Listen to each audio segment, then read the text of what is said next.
After 2 weeks of an investigation of the murder of a Fort Rucker soldier, the family of the victim is finally speaking out on the case. Jay Dow has the details of what the family has to say.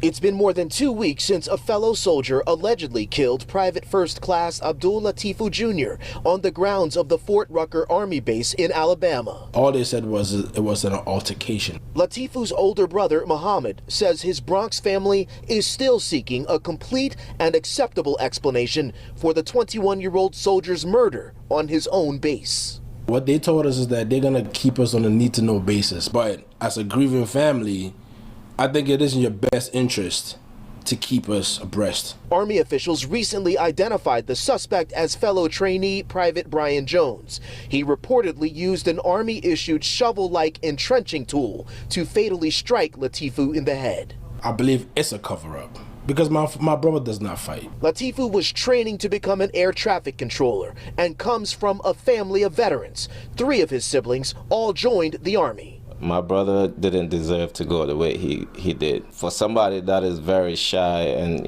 like an introvert, he hardly speaks to people. For one of those active military siblings, something just doesn't add up, including the Army's timeline, which began with base officials making an official family notification on January 10th. I really believe something happened prior to that because my mom called him. Even on his birthday, there was no response. When was his birthday?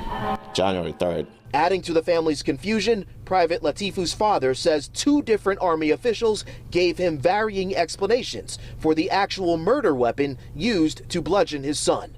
The Army did not respond to Pix 11 News' request for comment in time for this report.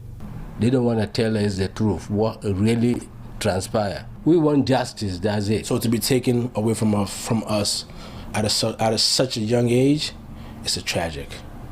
It's gut punching.